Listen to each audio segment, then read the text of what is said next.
जल्दी आ जाओ।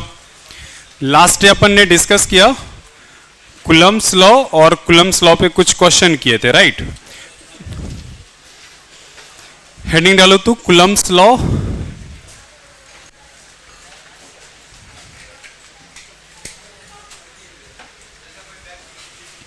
हेडिंग डालो Coulomb's law for any medium. Heading डालो Coulomb's law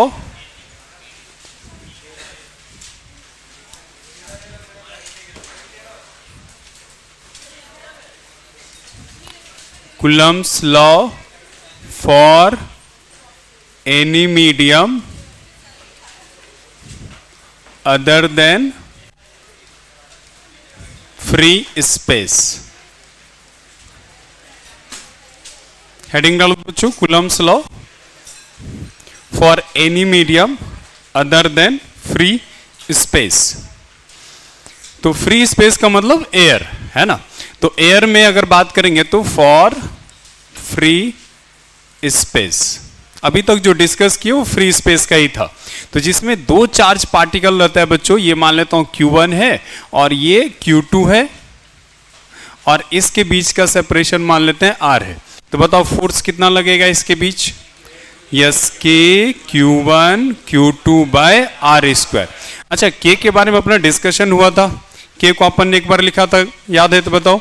1 by yes 4 pi epsilon naught Q1 Q2 by R square. अगर याद है तो इसके बारे में बताओ क्या इसका नाम लिखा था? Yes, permittivity. यार ऐसे कैसे हो जा रहा है ये?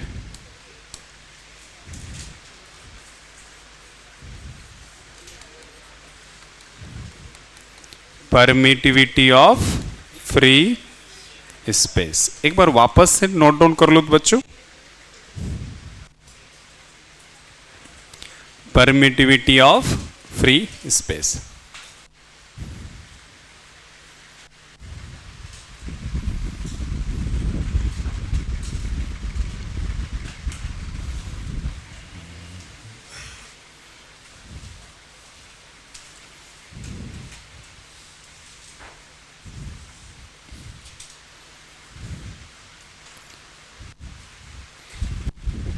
अब ये अपने को टॉपिक पढ़ना था किसी मीडियम के लिए, और हमने पहले पढ़ लिया फ्री स्पेस ताकि कनेक्ट कर पाएंगे कि दोनों में क्या रिलेशन है, राइट।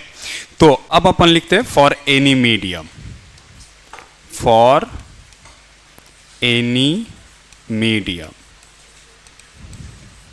लाइन चेंज करके एक वर्ड लिखना तो बच्चों रिलेटिव परमिटिविटी, रिलेटिव परमिटिविटी।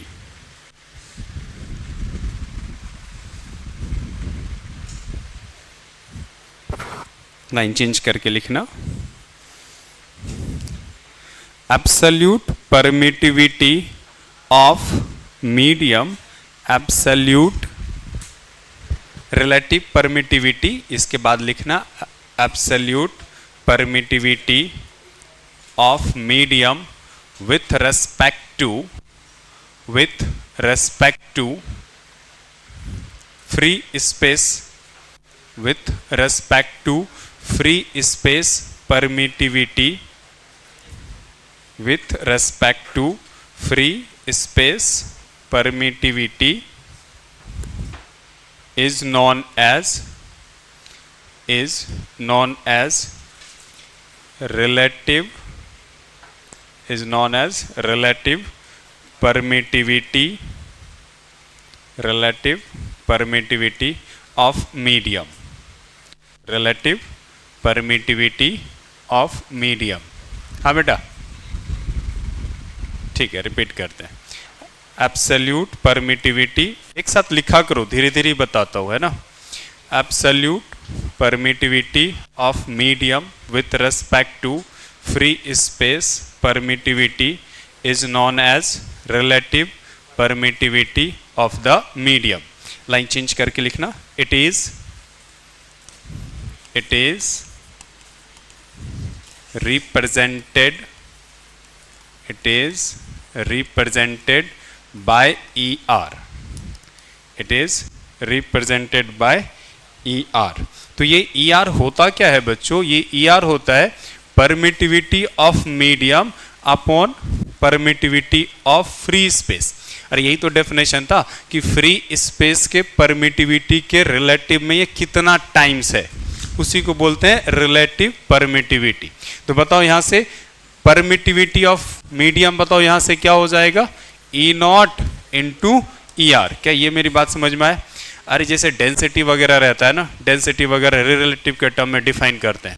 तो मान लो कहीं पर रिलेटिव डेंसिटी 2 है, तो इसका मतलब क्या होता है कि पानी के डेंसिटी से दुगुना। बात समझ में आया क्या? तो फ्री स्पेस के रेस्पेक्ट में कितना टाइम्स है, वही कहलाएगा क्या चीज, रिलेटिव परमिटिविटी। आपको टेंशन नहीं लेना, क्वेश्चन में इसकी वैल्यू हमेशा दिया हुआ रहेगा। क्लियर है? चलो अब मुझे बताओ, अगर फ्री स्पेस में फॉर्मूला अगर ये है for free space, for free space formula बताओ तो क्या है बच्चों, 1/4πε0 Q1 Q2 upon R square. For medium तुम लोग बताओ क्या हो जाएगा? यस 1 बताओ क्या लिखेंगे, 4π तो ठीक था।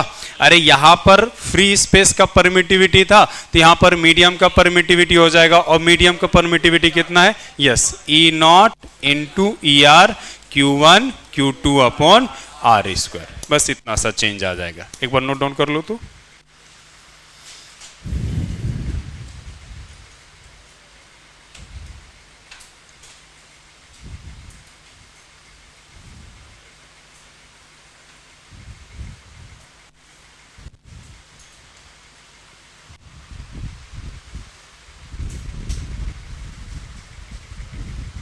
चलो अब एक छोटा सा क्वेश्चन प्रैक्टिस के लिए ले लेते हैं। लाइन चेंज करके लिखना, two charge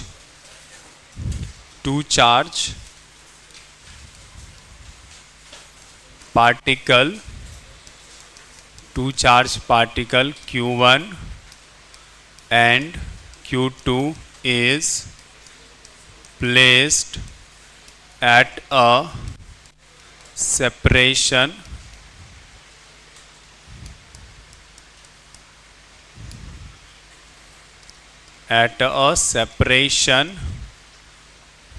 of R and experience a force F, if system of charge particle is brought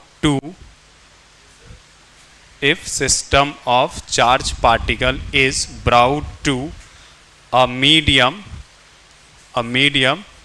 ER लिख लेना 3, brought to medium ब्रैकेट में लिख लेना ER इक्वल टू 3 and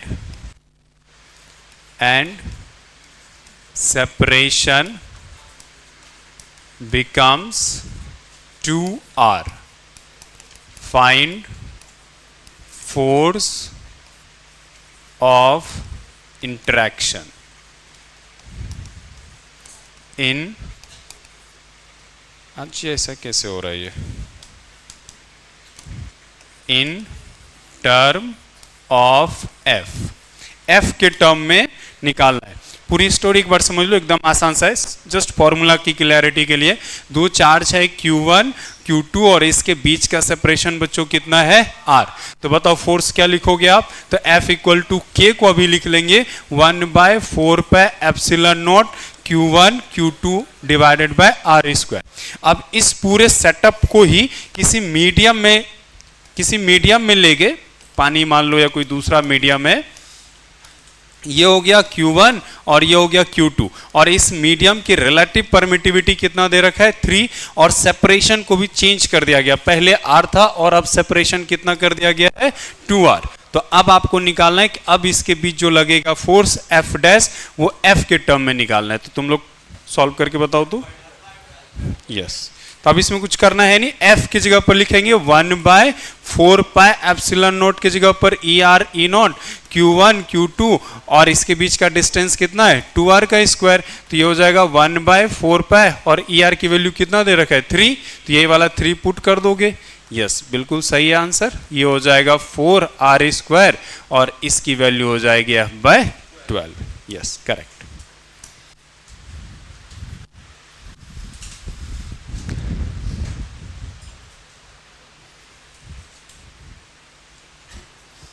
तो सेम ही फॉर्मूला है, खाली क्या चेंज हो गया बच्चों, एप्सिलॉन नोट के जगह पर ई आर इंटू एप्सिलॉन नोट।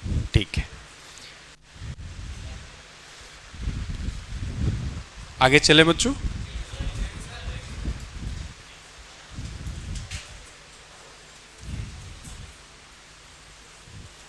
चलो इसी का थोड़ा सा एडवांस करके क्वेश्चन लेते हैं बच्चों, जल्दी से नोट डाउन क्या करो, इसमें तो कुछ है नहीं अब।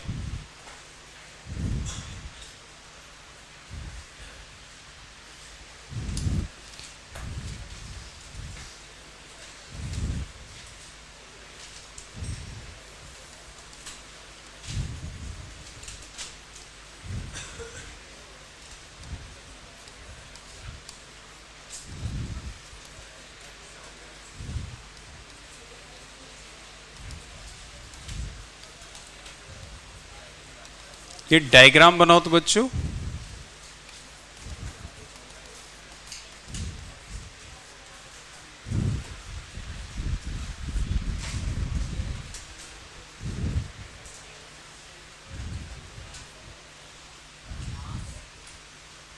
मास लिखा हुआ है, मास इक्वल टू m, इधर भी मास लिखा हुआ है ये।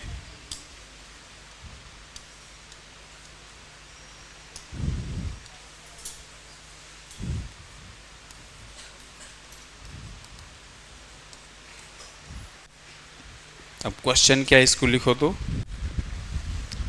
Two identical charge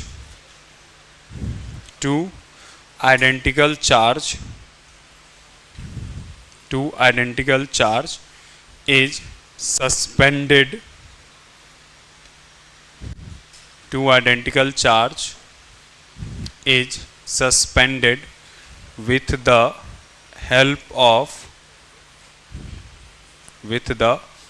of two string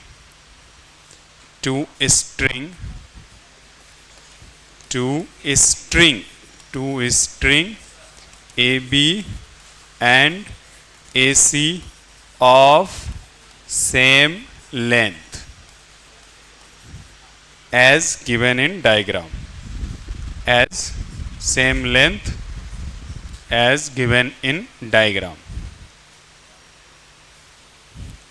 Now the system is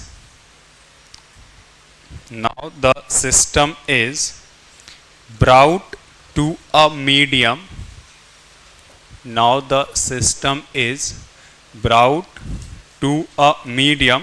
bracket में लिख लेना बच्चों, ER equal to 2 and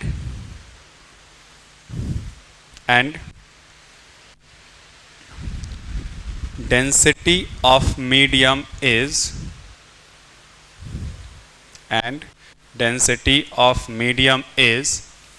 half of density of charge particle.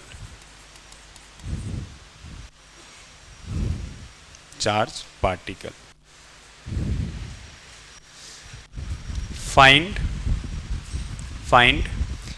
angle between the string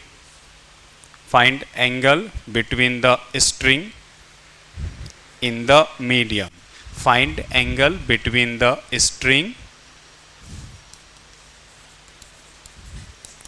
in the medium.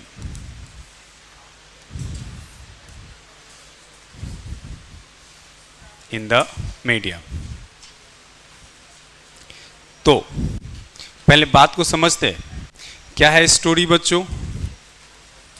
Starting moment पर ये एंगल दे रखा है 60 degree, ये length है L और ये लेंथ है L। तो अगर तुम लोगों से पूछूं कि ये वाला डिस्टेंस कितना हो जाएगा, तो अगर ये लेंथ L है बच्चों, ये लेंथ L है, तो ये एक ट्रायंगल बनेगा। तो ये एंगल अगर थीटा होगा तो ये L लेंथ बना रहा है, तो ये भी क्या हो जाएगा, एंगल थीटा हो जाएगा। Same length same angle subtend करेगा।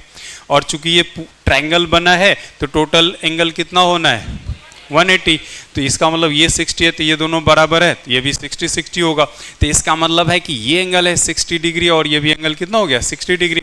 तो कुल मिलाकर समझ में आ गया कि ये L है, ये L है, तो ये भी डिस्टेंस क्या हो जाएगा, L हो जाएगा। ये तो क्लियर हो गया। अब अपन बात को आगे ले चलते हैं। अब यहाँ पर तुम लोग बताओ, किसी एक का फ्री बॉडी डायग्राम बनाएंगे तो कौन कौन सा फोर्स लग रहा है, पहले उसको लिस्ट आउट करो। तो टेंशन लग रहा है, करेक्ट। और मास दे दिया है तो इसलिए mg भी लगाएंगे, और चार्ज दे रखा है इलेक्ट्रोस्टैटिक फोर्स लगेगा। तो चलो स्टार्ट करते हैं। तो mg तो अपन किधर लगाएंगे, नीचे की तरफ, mg इधर लगेगा। और इस डायरेक्शन में क्या लगने वाला है बच्चों, टेंशन। और ये दोनों चार्ज पार्टिकल सेम चार्ज है तो रिपल्सन करेगा, तो इसलिए इस पर इधर की तरफ फोर्स लगेगा F। क्या यहां तक बात क्लियर है? अच्छा, एक लाइन ये बताओ तुम लोग, ये एंगल कितना हो जाएगा बच्चों, 30 डिग्री, करेक्ट। तो अगर ये एंगल 30 डिग्री हो जाएगा तो आप एग्री करोगे कि ये एंगल भी कितना हो जाएगा 30 डिग्री। तो इसका मतलब ये एंगल हो गया 30 डिग्री। तो टी का एक कंपोनेंट कर लो ऊपर की तरफ, तो ये क्या हो जाएगा t cos 30 और इधर की तरफ t sin 30। तो सिस्टम तो इक्विलिब्रियम में है ना, तो जितना फोर्स ऊपर उतना ही नीचे। तो इक्वेशन बताओ क्या क्या लिखना चाहिए, t cos 30 equal to mg और t sin 30 equal to f। चाहो तो इस दोनों को डिवाइड कर दो, तो बताओ यहां से tan 30 डिग्री क्या हो जाएगा, f, इसमें इसको भाग दे दो, f डिवाइडेड बाय mg। क्या यहां तक क्लियर है? एक बार यहां तक लिखो तो।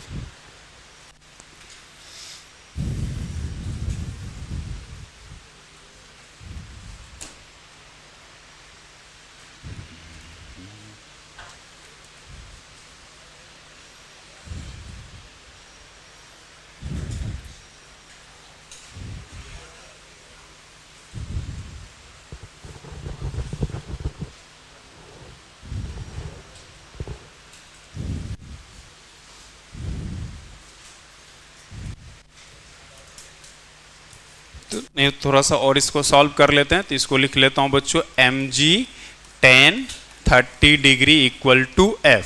तो mg tan 30 रहने दो, या इसको सॉल्व कर लो। tan 30 को बताओ क्या लिख सकते हैं बच्चों, वो यस 1/√3। और f को बताओ तो क्या लिखेंगे, k q1 q2 अपॉन उसके बीच का जो डिस्टेंस है। तो बताओ वो कितना है, k q square divided bye l square. इसको रख दो अभी फिलहाल इक्वेशन 1, बाद में इसका यूज करेंगे। ये तो हो गया स्टार्टिंग मोमेंट। स्टार्टिंग मोमेंट में दो चार्ज पार्टिकल को स्ट्रिंग की हेल्प से उसको क्या किया गया था, सस्पेंड किया गया था। अब इस पूरे सेटअप को ले गया किसी मीडियम में। अब वहां पर जाकर देखते हैं कि नया डायनेमिक्स क्या होता है। ठीक है, अगर लिख दिया हो तो फिर अगला पेज पे चलेंगे। चलो इसी में आगे चलते। अच्छा, अगला अगर नेक्स्ट सिचुएशन अगर देखें तो क्या ये किसी मीडियम में आ गया है बच्चों, बिल्कुल आ गया है मीडियम में। अच्छा, ये वाला लेंथ अभी भी L रहेगा, ये लेंथ अभी भी L रहेगा, और ये मान लेता हूं वर्टिकल है, और ये एंगल मान लेते हैं थीटा है। ऑब्वियस है ये एंगल भी क्या रहेगा, थीटा। सिमिलर मास है, सिमिलर चार्ज है, तो एंगल भी क्या रहेगा, सेम ही रहेगा। ठीक है।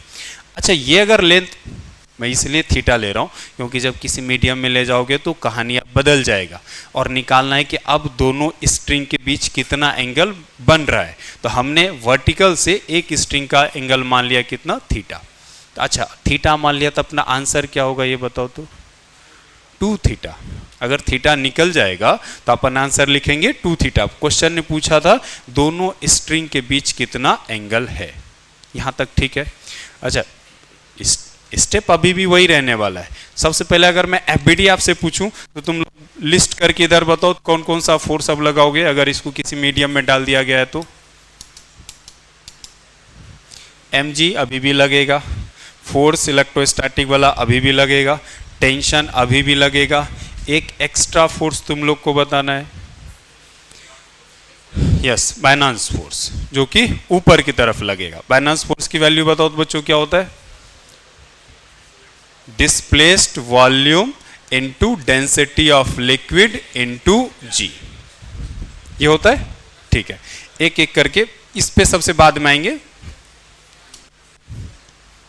अच्छा तुम लोग ये वाला अभी जो हाईलाइट कर रहा हूं, ये वाला, ये डिस्टेंस तुम लोग बता सकते हो कितना होगा एल और थीटा के टर्म में?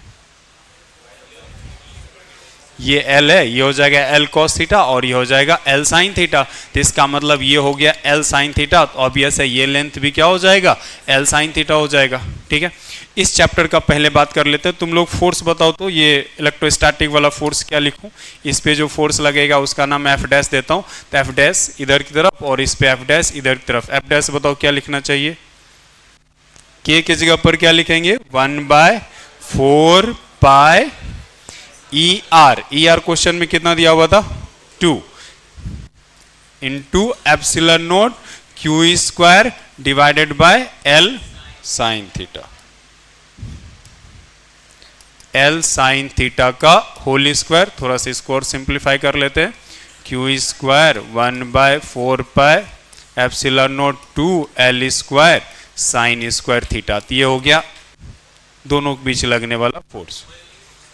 हाँ 12 होगा, करेक्ट बिल्कुल सही। यहां पर लेना है अपने को 12 और ये कितना हो जाएगा बच्चों बताओ? यस 4। तो ये हो जाना है 2 का स्क्वायर 4 और यहां पर भी है 2, तो ये हो जाएगा 8। 1/4 पाई एप्सिलॉन नोट, इसको तो अलग से लिख दिया 1/4 पाई एप्सिलॉन नोट।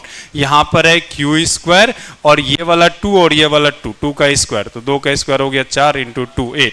तो बताओ तो इसको क्या लिखना चाहिए? 8 L square sine square theta. ये हो गया इस चैप्टर की बातें। अब मुझे बताओ इसका अगर फ्री बॉडी डायग्राम नीचे में लिखता हूं, एक तो mg लगेगा नीचे, अब इधर की तरफ टेंशन बदल जाएगा, वो ले लेता हूं टी डैश, और ये एंगल हमने थीटा माना है तो ये एंगल हो जाएगा थीटा। टी का एक कंपोनेंट भी कर लूं, टी कॉस थीटा, और इधर की तरफ टी साइन थीटा, और इधर वाला एक फोर्स एफ डैश जिसकी वैल्यू हम लोग निकाल चुके। एक फोर्स इसमें मिसिंग है, वो तुमको बताना है, बायनांस फोर्स है ना। अच्छा एक बात बताओ, इधर साइड में ही इसकी बातें करता हूं अलग कलर लेके। mg को बताओ क्या लिख सकते हैं वॉल्यूम के टर्म में? जितना इसका वॉल्यूम है डेंसिटी ऑफ मटेरियल इनटू जी। अरे मास को क्या लिखोगे? वॉल्यूम इनटू डेंसिटी लिखेंगे।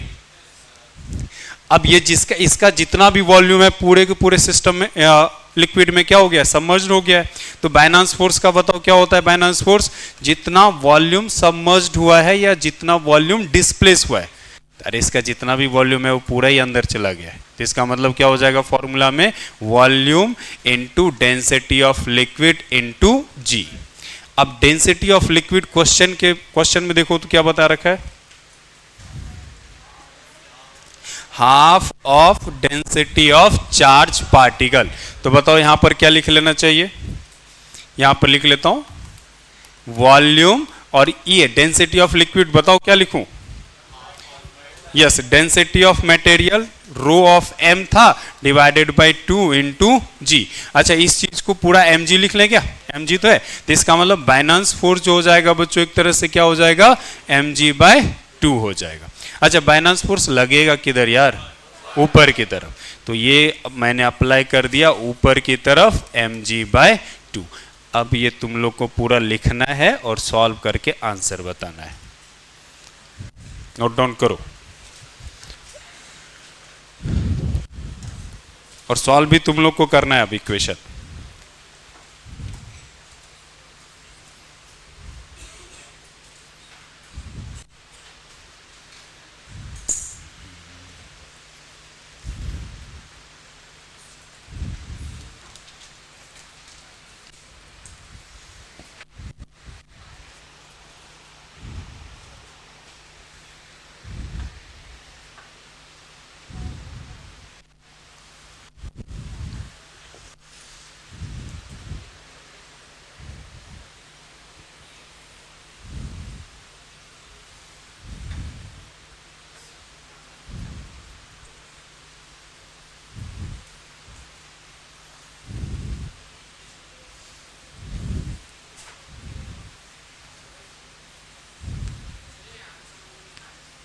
क्या चीज़ की ओर बेटा?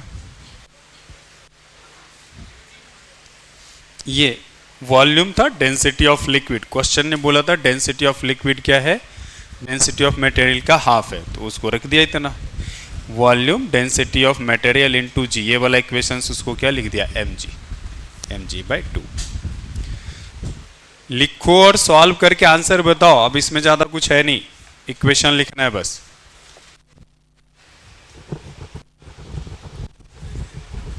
कौन सा? ठीक है, एक बार आता हूँ फिर एक्सप्लेन करता हूँ।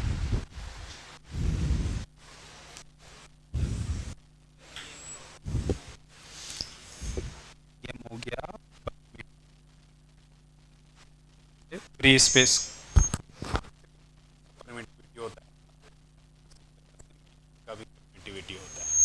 तो जैसे स्पेस में आपसे था, वहां पर क्या आ जाएगा? EM, समझा?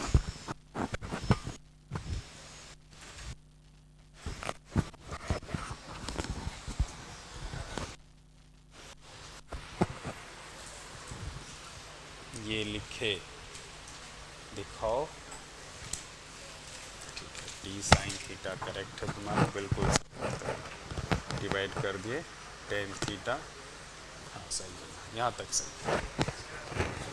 अब थोड़ा सा इसको सॉल्व करना है, sine theta by cos theta.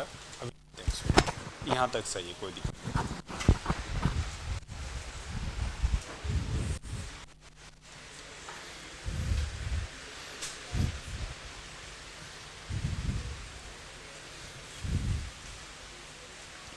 अपना टारगेट क्या है? थीटा निकालना है ना? तो इक्वेशन लिखना है और कुछ नहीं है।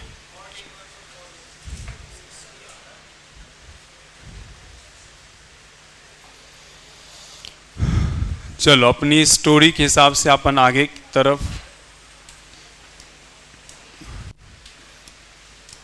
तरफ चलते हैं। तो बोलेंगे टी कॉस थीटा, जितना फोर्स ऊपर उतना ही नीचे।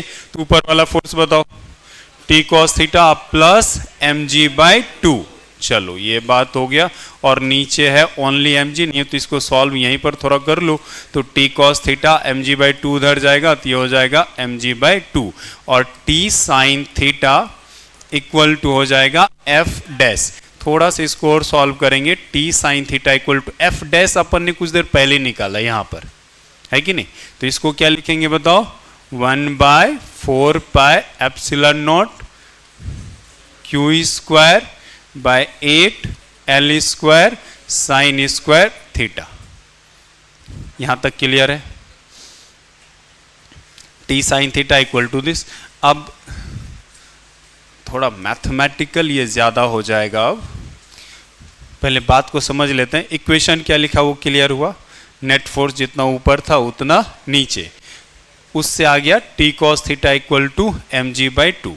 जितना राइट साइड फोर्स उतना लेफ्ट साइड फोर्स। तो T sine theta right side हो गया और लेफ्ट साइड में ये बड़ा सा एक्सप्रेशन आया है। बाकी ये है एफ डैश। यहां तक क्लियर है? अब अपने को ये पता होना चाहिए अपना टारगेट क्या है, निकालना क्या है?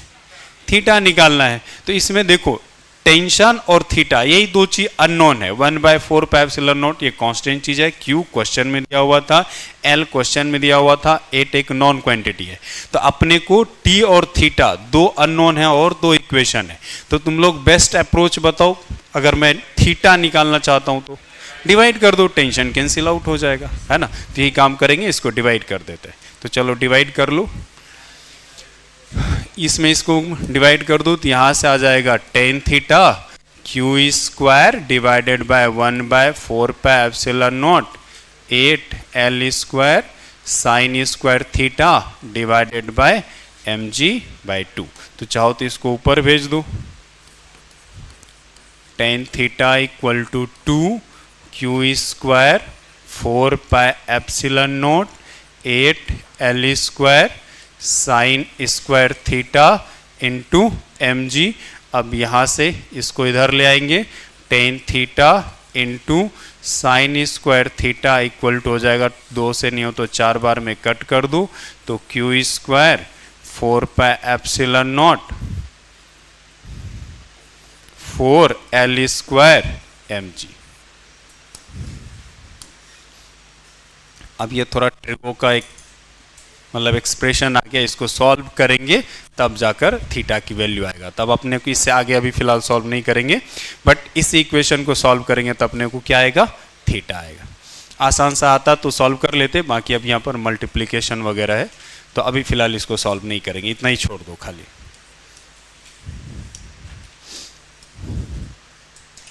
थीटा की वैल्यू इनवर्स वगैरह में आएगा, ठीक है।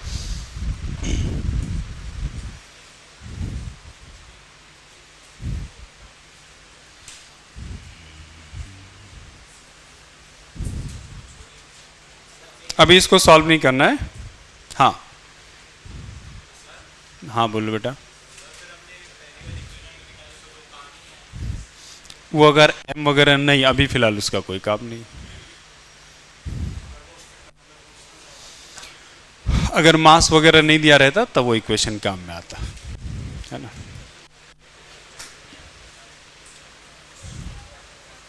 चलो इस पे एक और क्वेश्चन लेते हैं, कर लिए नोट डाउन बच्चों।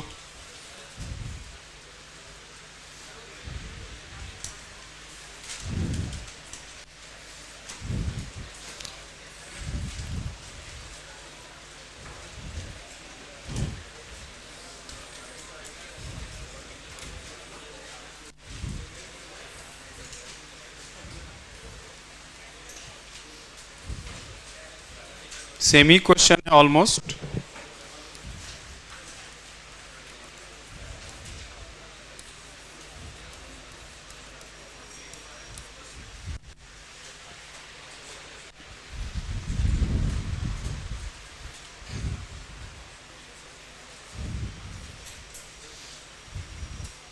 डायग्राम बनाओ।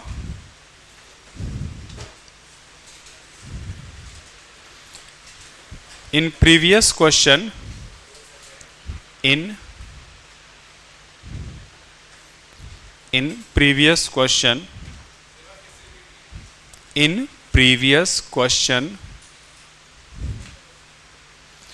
system is submerged in a liquid. System is submerged in a liquid of density half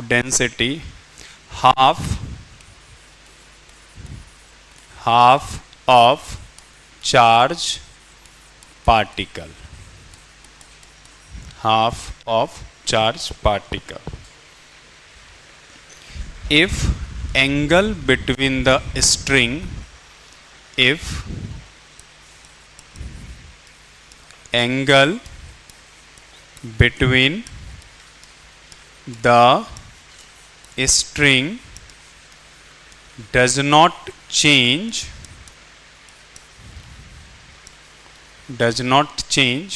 find relative permittivity of the medium.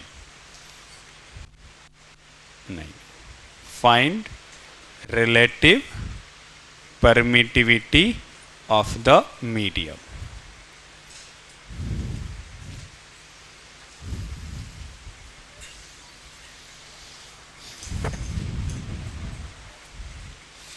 तो जब वो फ्री स्पेस में अगर जब था पिछला अगर इक्वेशन अगर देखेंगे तो कुछ इस तरह का सिचुएशन था, तो अपने mg नीचे लग गया, टेंशन इधर की तरफ लग गया और ये एंगल हो गया 30 डिग्री, तो ये हो जाएगा t cos 30 और इधर की तरफ हो गया t sin 30 और इधर की तरफ f जिसकी वैल्यू हो जाएगी 1/4 pi epsilon naught q square bye l square. ये पिछला क्वेश्चन का इक्वेशन है, एक बार लिख भी लेते हैं सारा कुछ। तो बताओ t sin 30 इक्वल टू हो जाएगा 1/4 pi epsilon naught q square bye l square और t cos 30 इक्वल टू हो जाएगा mg, इसलिए tan 30 हो जाना है q square 4 pi epsilon not l square into mg, है कि नहीं। ये पिछला इक्वेशन है। अब इसको इस बार मीडियम में डाल दिया गया, पिछले क्वेश्चन में भी कुछ ऐसा ही था। जब मीडियम में डाल देंगे तब बताओ क्या क्या सच इसमें एंगल बोला चेंज नहीं होगा, तो एंगल पिछला 60 था तभी भी 60 होगा। अगर 60 है, ये लेंथ अगर L है तो ये L, तो ये भी लेंथ मीडियम में डालने के बाद भी लेंथ क्या रहेगा, L ही रहेगा।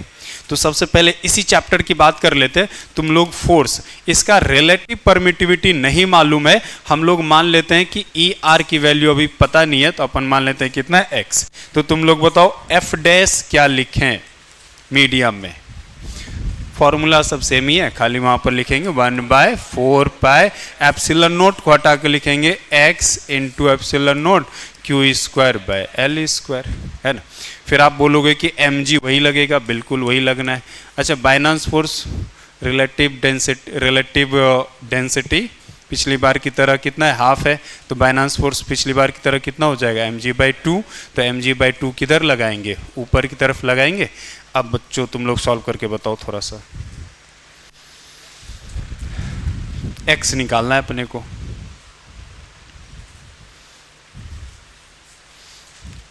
जो ऊपर में इक्वेशन लिखे ना वही चीज फिर से कर लेना है।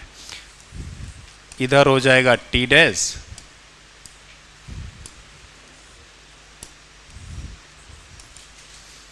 और ये एंगल हो जाएगा 30 डिग्री, ये हो जाएगा टी डैश cos 30 और ऊपर की तरफ mg/2, नीचे की तरफ mg और इस तरफ से टी डैश sin 30 और इधर की तरफ f डैश। इक्वेशन सॉल्व करो, इस बार आसान सा आंसर आएगा, x निकालो 1/2। ठीक,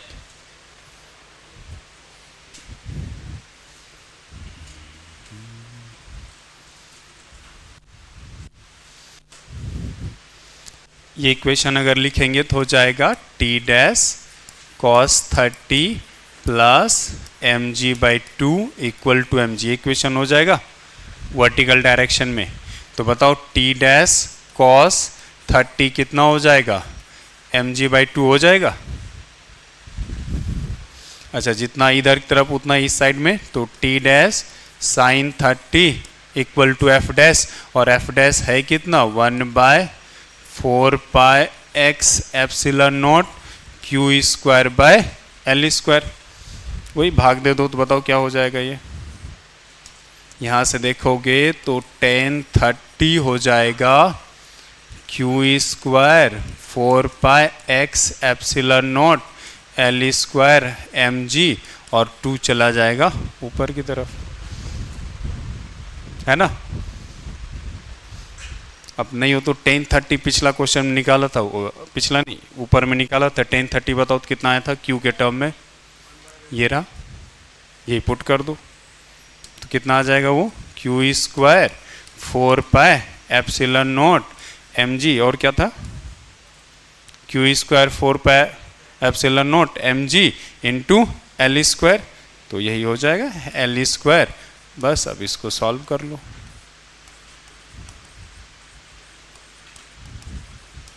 तो बताओ x कितना आ जाएगा, सब कैंसिल हो गया, क्यू स्क्वायर से क्यू स्क्वायर गया, mg से mg गया, एल स्क्वायर से एल स्क्वायर गया, 4 pi epsilon not 4 pi epsilon not, तो x की वैल्यू कितना आ जाएगा 2।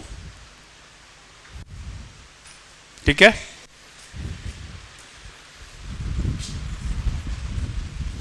तो मीडियम में बताओ इतना 2-3 क्वेश्चन किया, मीडियम में बस हल्का सा चेंज आ जाता है, 1/4 पाई एप्सिलॉन नॉट के जगह पर क्या आ जाएगा, 1/4 pi e r into epsilon not.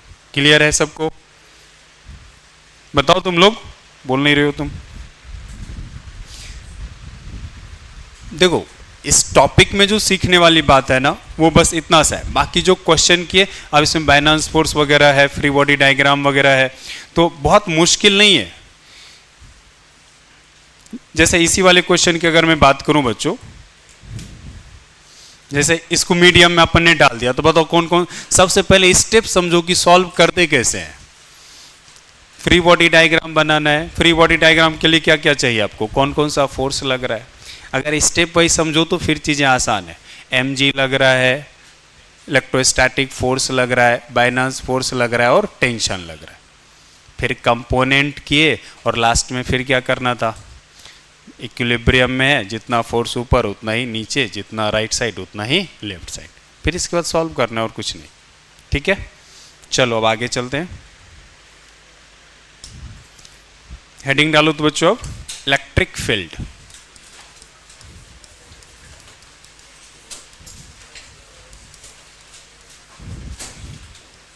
Electric field,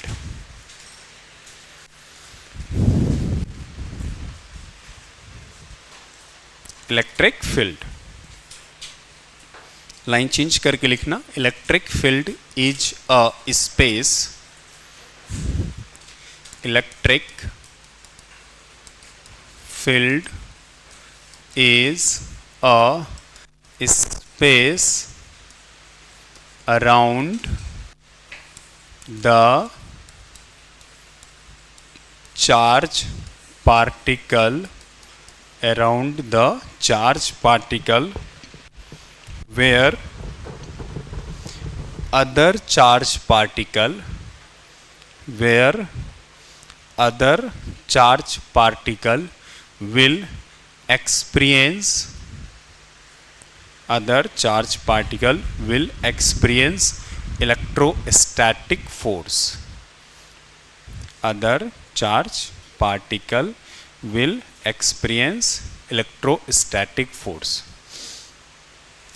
आसान भाषा में अगर इसको समझाने की कोशिश करूँ ना, जैसे थोड़ा सा एग्जाम्पल ऐसा ही है, जैसे अपन ऐसा मूवी सब में भी बोलते हैं ना, ये वाला लाइन कि कौन सा है, कुत्ते का एरिया होता है, या फिर ऐसा एक लाइन बोलते हैं ना यार, मोहल्ला कुत्तों को होता है, ऐसा कुछ। और लिटरली होता भी है, ऐसी बात नहीं है। हर गली मोहल्ले में जो कुत्ता रहता है ना, जो डॉग रहता है, अगर कोई अननोन या नया अगर एंट्री करेगा ना तो भौंकना भी चालू करता है, और उसमें भी जो उसके आसपास वाले दोस्त वगैरह टाइप के रहते हैं ना, वो साथ मिलके उस नए वाले पे अटैक करता है। सही बता रहा हूँ ये? तो आप जैसे समझो कि डॉग लोगों का भी एक एरिया होता है कि भाई यहाँ तक का अपना एरिया है, इसमें कोई एंटर नहीं कर सकता है। बिल्कुल वही चीज़ है, अगर चार्ज पार्टिकल कहीं रखेंगे तो इसका एक लिमिटेशन है कि भाई यहाँ से यहाँ तक में कोई दूसरा चार्ज पार्टिकल अगर लाओगे तो इस पर फोर्स लगेगा। जैसे और आसानी, और थोड़ा सा एक एग्जांपल लें, जैसे मैग्नेट वगैरह, चार्ज पार्टिकल का उतना एक्सपीरियंस तो नहीं देखा होगा, मैग्नेट जरूर देखा होगा। तो मैग्नेट को जब काफ़ी पास में लाओगे ना, ऑलमोस्ट 2 सेंटीमीटर 4 सेंटीमीटर, तब जाकर उसके बीच आपको लगेगा कि फोर्स ऑफ रिपल्सन या अट्रैक्शन लग रहा है। अगर 1 मीटर के डिस्टेंस पर ले जाएंगे तो अपने को लगेगा इसके बीच का कोई इंट्रैक्शन है ही नहीं, कोई फोर्स लग ही नहीं रहा है। तो इसका मतलब हुआ कि वो जो 1 मीटर या हाफ मीटर कह दो, जहां तक कि फोर्स लगेगा बोलेंगे वहां तक इसका एरिया है, स्पेस है, और यहां पर उसी को बोला गया है कि ये इसका इलेक्ट्रिक फील्ड है। बात समझ में आए क्या? अब एक लास्ट लाइन फिर से बताना, इलेक्ट्रिक फील्ड का मतलब क्या हो गया? ये एक रीजन है, स्पेस है, जहां पर चार्ज पार्टिकल दूसरा वाला लाओगे तो इस पर ये चार्ज पार्टिकल क्या करेगा? फोर्स अप्लाई करेगा। डिपेंडिंग इसका मैग्नीट्यूड 1 मीटर 2 मीटर इतना ही इसका डिस्टेंस रहता है। क्लियर है? ये डायग्राम बना लो, फिर कुछ और बात करते हैं।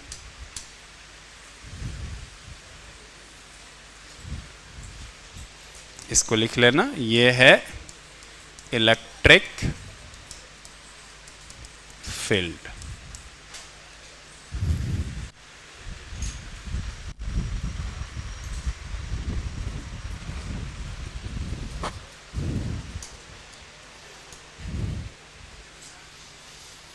ठीक है, अगला लिखना। अब वो जो डॉग की अपन बात कर रहे थे ना, उसमें भी कई वैरायटी का रहता है। वैरायटी का मतलब कमज़ोर हो सकता है, स्ट्रांग हो सकता है। स्ट्रीट वाला तो लगभग सब सेम ही रहता है, जो पालते हैं उसमें बहुत वैरायटीज़ है, अलग अलग टाइप का। एक दो तो ऐसा लगता है कि वो शेर टाइप का है, वो अगर खुल जाएगा तो चीर फाड़ के खा भी जाएगा। और एक दो ऐसा कुत्ता रहता है कि उसको एक बार मारोगे तो भाग भी जाएगा, वो जो वाइट कलर वाला वो सब जो रहता है, पता नहीं किस काम का है, जो भी है। हाँ, तो अपन इस बात के लिए एग्री करेंगे कि हर वैरायटी का अवेलेबल है। ठीक है, उसी तरह से चार्ज भी, पॉइंट पे आते हैं अपन लोग बच्चों, पॉइंट भी, चार्ज भी अलग अलग टाइप का होगा, तो इसका इलेक्ट्रिक फील्ड भी अलग अलग टाइप का होगा। कहना ये चाह रहा हूँ, किसी कुत्ते से हो सकता है देख के अपने को बहुत डर लगे, और किसी छोटा सा वही वाइट वाला जो रहता है उसको अपने को देख के डरना क्या, उसको तो मारेंगे भाग ही जाएगा वो, किस नाम का कुत्ता पता नहीं वो। इस चीज को डिफाइन करने के लिए कि वो कितना स्ट्रांग है, इसके लिए एक वर्ड डिफाइन किया गया है, लाइन चेंज करके लिखना, इलेक्ट्रिक फील्ड इंटेंसिटी।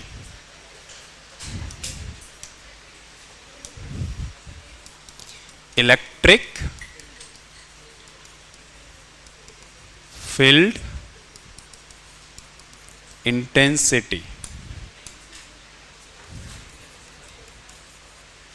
ये कैसे हो गया, इलेक्ट्रिक फील्ड इंटेंसिटी और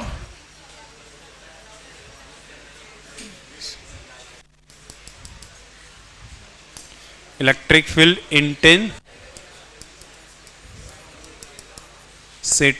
और लिखना इलेक्ट्रिक फील्ड स्ट्रेंथ और electric field strength, line change करके लिखना,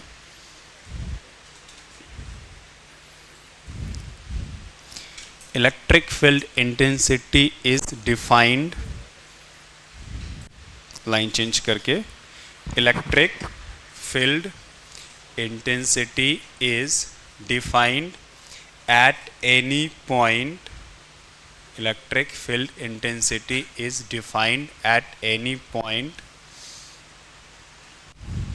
force electric field intensity is defined at any point and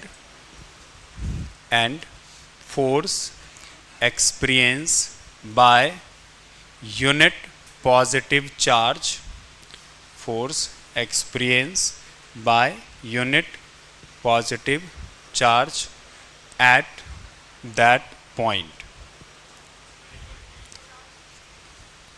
Electric field intensity is defined at any point and force experienced per unit positive charge at that point. क्या मतलब है इसका, एक heading डाल दो फिर यहां पर डिस्कस करेंगे।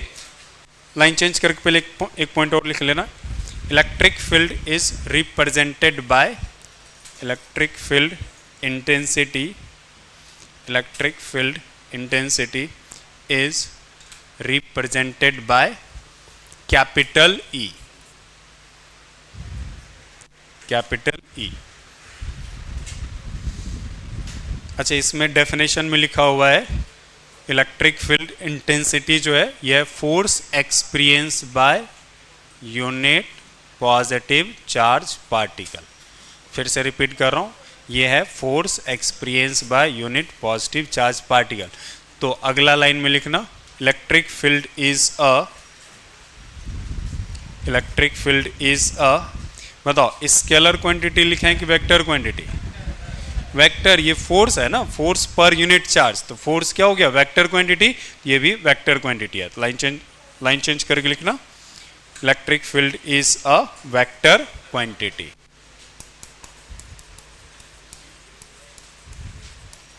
एक और पॉइंट साथ ही लिख लो, SI unit of E, SI unit of E is, तुम लोग बताओ क्या होना चाहिए, क्या है ये, फोर्स पर यूनिट चार्ज,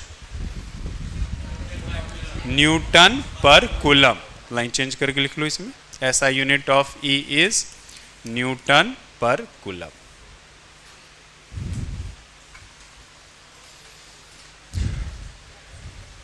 चलो अब हेडिंग डालो तो। अच्छा, एक बार वापस बात कर लेते हैं। दो टर्म आपके सामने अभी आया है, एक वर्ड है इलेक्ट्रिक फील्ड और एक वर्ड है इलेक्ट्रिक फील्ड इंटेंसिटी। दोनों के एक बार मतलब बताओ तो, इलेक्ट्रिक फील्ड क्या है और इलेक्ट्रिक फील्ड इंटेंसिटी क्या है। इलेक्ट्रिक फील्ड स्पेस है जहां पर कि दूसरा चार्ज पार्टिकल फोर्स एक्सपीरियंस करेगा। अब यूनिट चार्ज पार्टिकल के द्वारा कितना फोर्स एक्सपीरियंस करेगा, इसको बोला जाता है स्ट्रेंथ या फिर इंटेंसिटी। क्लियर है बात, दोनों अलग अलग चीजें। लेकिन क्वेश्चन में ना आपको अब आगे से ऐसा लिखा हुआ रहेगा find electric field at point A, तो आपको समझ जाना है कि इलेक्ट्रिक फील्ड नहीं निकालना है, इलेक्ट्रिक फील्ड इंटेंसिटी निकालना है। मतलब फिर से डिस्कस कर लेता हूँ, इलेक्ट्रिक फील्ड इंटेंसिटी दोनों अलग अलग टर्म है, लेकिन इलेक्ट्रिक फील्ड इंटेंसिटी को, ये बड़ा सा 3 वर्ड का हो गया ना, तो इसको एक क्वेश्चन बुक सब में इलेक्ट्रिक फील्ड ही बोल देते हैं। मेरी बात समझे क्या? ठीक है, हेडिंग डाल दो। तो अब यहाँ पर भी थोड़ा बात कर लेता हूँ। Electric field due to a point charge, electric field due to a point charge. एक पॉइंट चार्ज है Q और यहाँ से कोई एक पॉइंट रहेगा इस जहाँ पर ये चार्ज रखा गया A, और एक दूसरा पॉइंट है B पॉइंट पर आपको इलेक्ट्रिक फील्ड इंटेंसिटी निकालना है। B पॉइंट पर इलेक्ट्रिक फील्ड इंटेंसिटी निकालना है, तो बताओ क्या करना है? अरे जिस पॉइंट पर निकालना रहेगा ना, ये बार बार अब रिपीट करूंगा ये लाइन, और ऑलमोस्ट 2 लेक्चर चलेगा इलेक्ट्रिक फील्ड। जहां पर इलेक्ट्रिक फील्ड इंटेंसिटी निकालना रहेगा वहां पर आपको क्या करना है? 1 कूलम का चार्ज रख देना है। यहाँ पर कितना कूलम रख देंगे? 1 कूलम का चार्ज। और अब जो फोर्स लगेगा वो फोर्स निकाल लेंगे, और वही क्या है? इलेक्ट्रिक फील्ड इंटेंसिटी है, या फिर बोलो तो इलेक्ट्रिक फील्ड। क्लियर है बात? तो बताओ क्या लिख लेना चाहिए? K Q1 और Q2 के जगह पर 1, और इसके बीच का डिस्टेंस आपको क्वेश्चन में दिया हुआ रहेगा। अभी फिलहाल R ले लेता हूं, तो ये हो जाएगा R²। तो इलेक्ट्रिक फील्ड पॉइंट चार्ज की वजह से R डिस्टेंस पर हो जाएगा KQ/R²। क्लियर है? जल्दी से नोट डाउन करो। आपको पूछेगा इलेक्ट्रिक फील्ड, जिस पॉइंट पर पूछेगा वहां पर क्या रखना है? यूनिट पॉजिटिव चार्ज, फोर्स निकाल लेना है, वही अपना आंसर है। ठीक है, हमेशा 1 पॉजिटिव कूलम, ये इसका डेफिनेशन है। रखने का दोनों ही रख सकते थे, नेगेटिव भी रख सकते थे, लेकिन जैसे होता है ना, एक चीज सेलेक्ट करना है। जैसे तुम्हारा इसमें कोई बहुत बड़ा लॉजिक नहीं है, जैसे बच्चे सबका अलग अलग नाम रहता है, अब पूछोगे यही नाम क्यों रखें? एनालिसिस बहुत सारे नाम पे किया गया, ये नाम पसंद आ गया, सबने टिक कर दिया। बात समझे क्या? बस इतना सा है। मतलब दोनों ही चार्ज था, पॉजिटिव भी रख सकते थे, नेगेटिव भी रख सकते थे। तो इलेक्ट्रिक फील्ड को डिफाइन करने के लिए कौन सा चार्ज सेलेक्ट किया गया है? Unit positive charge. चलो अब क्वेश्चन पे सीधा आ जाएंगे बच्चों, प्रैक्टिस के लिए कुछ क्वेश्चन लेंगे। अब ये सबको सॉल्व करना है। 2Q ले लेता हूं, और यहाँ पर 4Q ले लेते हैं, A B, और ये रहा C, A से B, B से C, और ये डिस्टेंस है A। चलो find electric field at point C। Find electric field at point C। किस पॉइंट पर निकालना है यार? C पॉइंट पर। क्या करना है? 1 कूलम का चार्ज रख देंगे। चलो यहां पर 1 कूलम का चार्ज रख दिए। अब इस 1 कूलम पे कौन कौन सा फोर्स लगाएगा? इसके अलावा जितना भी चार्ज है, एक तो है 4Q और एक है 2Q, दोनों की वजह से अलग अलग निकाल लेते हैं और फिर वेक्टर सम कर देंगे। तो जैसे 4Q की वजह से बताओ, ये भी पॉजिटिव चार्ज है, ये भी पॉजिटिव चार्ज है, तो बताओ अट्रैक्ट करेगा ये रिपेल? ऑब्वियस से रिपेल करेगा, चूंकि ये इस साइड लेफ्ट साइड में है, तो रिपल्सन का मतलब हो गया इधर की तरफ, और इसका नाम मैं रख लेता हूं E4। इसका भी यहीं पर बात कर लेते हैं, ये है 2Q, ये भी इस साइड है, तो ये इसको इधर की तरफ रिपेल करेगा, और इसको मैं बोल देता हूं E2। अब तुम लोग अलग अलग मुझे बताओ तो E4 कितना लिखूं? E4 है इसकी और इसके बीच, क्या लिखेंगे? K, पहला वाला चार्ज 4Q, दूसरा वाला चार्ज 1, और इसके बीच का डिस्टेंस A²। तो इसको चाहो तो लिख दो 4KQ/A²। E2 बताओ यार तुम लोग। K पहला चार्ज है 2Q और दूसरा तो 1 ही है, और इसके बीच का डिस्टेंस यस 4A²। ये से 2 कट गया, तो ये हो जाएगा KQ/2A²। अब डायरेक्शन सबको दिख ही रहा होगा, दोनों राइट साइड पर है, नेट अपने को निकालना है, ऐड कर देंगे। तो ऐड करने के बाद बताओ, यहाँ पर 4 है और यहाँ पर हाफ, 4n हाफ हो गया, तो 9/2। तो आंसर क्या लिख दें बच्चों बताओ? यस, ई एट सी हो जाएगा 9/2 के क्यू अपॉन ए स्क्वायर। चलो, तो एक तरह से कुलम्ब्स लॉ ही है, सिर्फ क्या करना है जहां पर इलेक्ट्रिक फील्ड निकालना रहेगा वहां पर 1 कूलम्ब का चार्ज रखना है।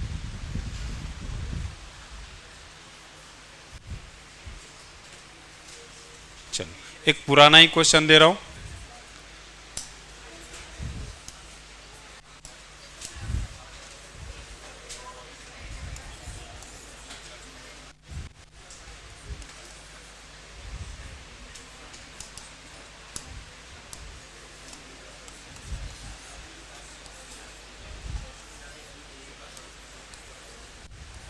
डायग्राम बनाओ।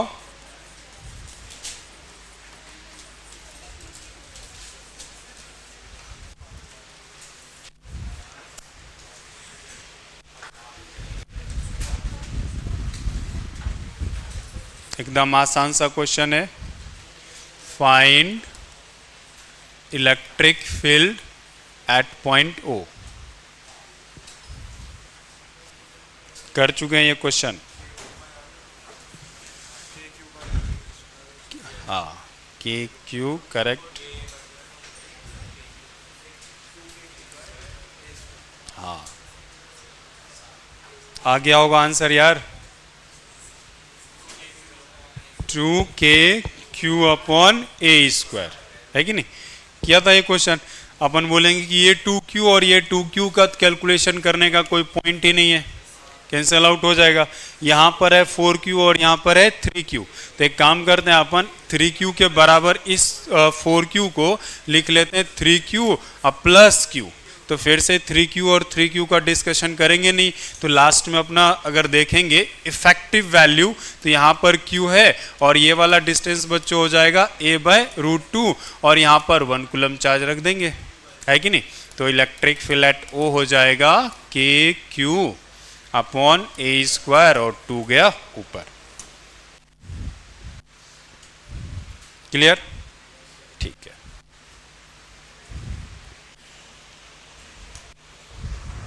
चलो, एक दो और क्वेश्चन लेते हैं।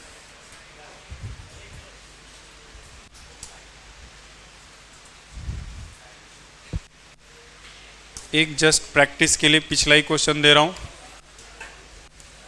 ये ले रहा हूं 4q, ये है 9q, ए बी,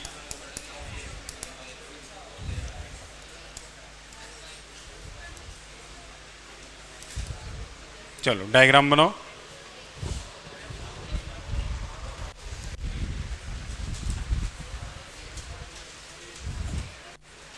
फाइंड लोकेशन, डायग्राम बनाओ पहले।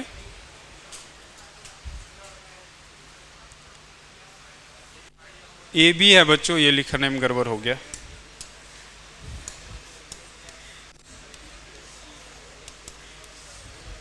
ए B, find location of point P where, find location of point P where electric field intensity is 0, where electric field intensity is 0। तो तुमको ए से पी का डिस्टेंस बताना है।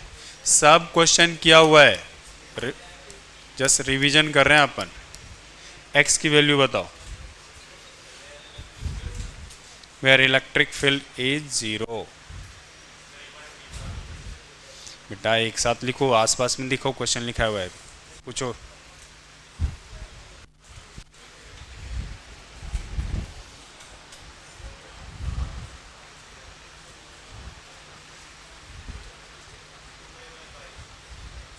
अरे यहीं पर स्क्वायर रूट ले लो, बहुत लंबा हो जाएगा कैलकुलेशन।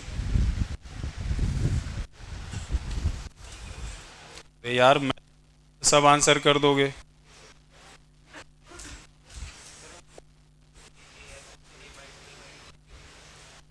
a/2 कैसे कर लोगे? नहीं रे, वो तो सेम चार्ज रहेगा तब ना, ऐसे कैसे?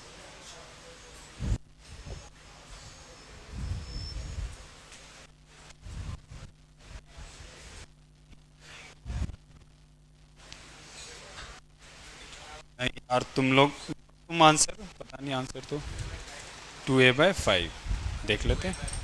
2a/5 तुम लोग यार बहुत देर लगा दिया यार सॉल्व करने में।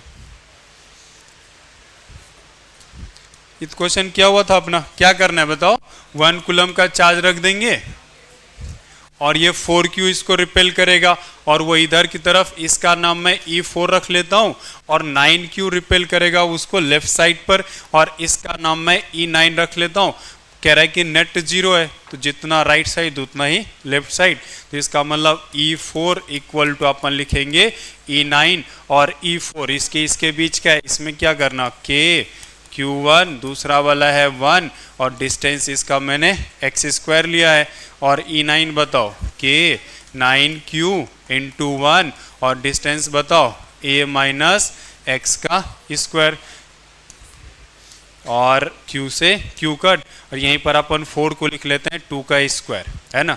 ये वाला इक्वेशन बताओ क्या हो जाएगा, 2/x का होल स्क्वायर, और यहाँ पर हो जाएगा 3/a माइनस एक्स का स्क्वायर। फिर स्क्वायर रूट ले लेंगे तो ये हो जाएगा 2/x 3a माइनस एक्स, ये हो जाएगा 2a माइनस 2x 3x।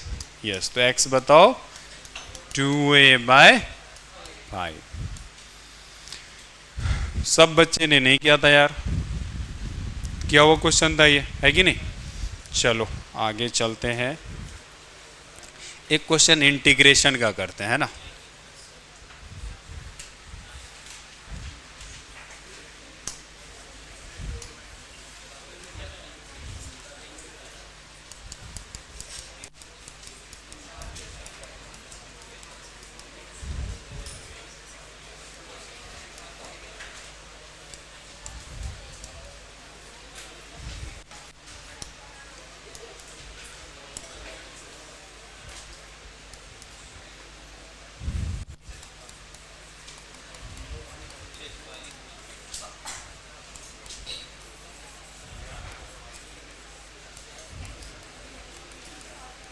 चलो डायग्राम बनाओ तो बच्चों।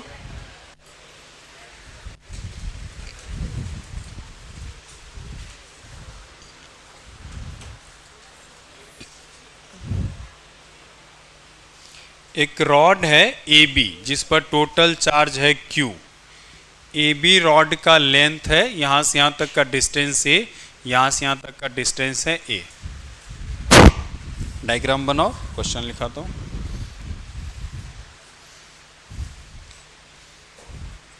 क्वेश्चन लिखना, Q charge is uniformly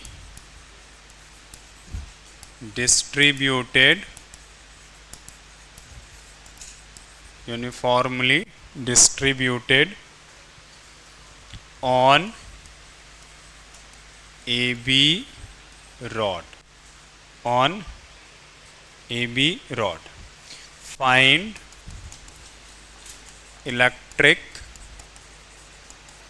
field intensity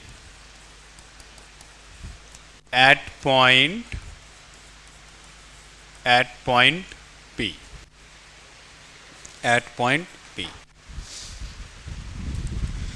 तो पहले बात को समझते हैं ना। एक बात बताओ, ये क्वेश्चन को एक बार के लिए अपन हटाते हैं। अगर एक पॉइंट चार्ज रहता है Q और यहाँ से R डिस्टेंस पर एक पॉइंट है P, मैं पूछूं कि बताओ यहाँ पर इलेक्ट्रिक फील्ड कितना होगा, तो एक लाइन में आंसर कर देंगे। यहाँ पर 1 लिख दिए, KQ/R²। अब इसका जैसे आंसर कर दिया, ये बात तो समझ में आ रहा है अपने को, लेकिन दे रखा है कि एक रॉड है और रॉड पे बहुत सारा चार्ज है और पूरा फैला हुआ है, और अपने को पूछा है कि ये वाले पॉइंट पर बताओ इलेक्ट्रिक फील्ड इंटेंसिटी कितना है। तो एक बात समझो, अरे चार्ज हर जगह फैला है तो क्या हुआ, अगर इसको छोटे छोटे पार्ट में अगर तोड़ दें ऐसे करके, जैसे एक स्ट्रेट लाइन है, तो अपन ये बोलते हैं ना ये बहुत सारे पॉइंट से मिलके बना हुआ है, सारे पॉइंट को बहुत साथ साथ रख देंगे तो वो क्या हो जाएगा, स्ट्रेट लाइन हो जाएगा। इस बात से क्या कहना चाहता हूँ बच्चों, अभी लिखना नहीं है, अभी समझो इसके लॉजिक को। जैसे ये रॉड था, इस पर चार्ज यहाँ से यहाँ तक फैला हुआ है। अगर अपन इसको छोटे छोटे पार्ट में ब्रेक कर दें, जैसे मान लो आसान भाषा में, जैसे मान लो आपका ये पेपर ही है, एक सेकेंड बेटा, तोड़ लूंगा तो कोई दिक्कत तो नहीं। जैसे ये मान लो ये पेपर ही है ना, पूरा सरफेस है। अब इसको मैं चाहूँ तो ऐसे ऐसे करके एकदम तोड़ दिए एकदम से, तो ये बात मानो कि इसको अगर मैं बहुत, अब कितना तोड़ूं यार,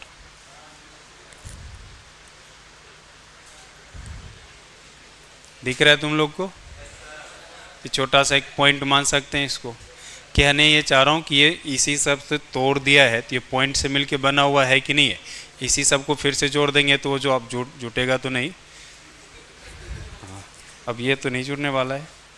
चलो, मेरा जो मेन पॉइंट था कि ये जो हर जगह चार्ज फैला हुआ है, इसको अगर तोड़ देंगे तो वो छोटे छोटे चार्ज से मिलके बना हुआ है कि नहीं है। ठीक है, अच्छा एक बात बताओ, बाद में सॉल्व करेंगे, अभी अपन इसका लॉजिक पहले समझते हैं। अब बहुत सारा चार्ज है और उसको छोटे छोटे पार्ट में हमने ब्रेक किया। कलर दूसरा ले लेते हैं। अब मान लो कुछ चार्ज यहाँ पर है, कुछ चार्ज यहाँ पर है, कुछ चार्ज यहाँ पर है, और इस तरह से बहुत सारे चार्ज को नहीं दिखाया है, उनमें से कुछ को अपन ने दिखाया है। और ये पॉइंट यहाँ पर है, अलग अलग चार्ज है। अच्छा, टोटल चार्ज को मैं क्यों लिखता हूँ, तो अगर छोटा पार्ट कर देंगे, इसको छोटे छोटे पार्ट में ब्रेक कर देंगे, तो स्मॉल चार्ज को किस चीज़ से रिप्रेजेंट करना पड़ेगा? डी क्यू से। एक्स के बारे में जैसे मैं बोलूँगा लेंथ, बोलूँगा अगर छोटा लेंथ रखेंगे तो अपन इसको फिर लिख देंगे डी एक्स। अगर मैं मान लो पूरा सरफेस है, इसका मास दिया हुआ है एम, मैं बोलूँ कि इसको छोटे छोटे पार्ट में ब्रेक किया है, तो मास बताओ, उसको क्या लिखेंगे? D M. अभी बात किसकी हो रही है? चार्ज की हो रही है। छोटे छोटे चार्ज में ब्रेक कर देंगे तो ये सब के सब क्या चार्ज कहलाएगा? D Q.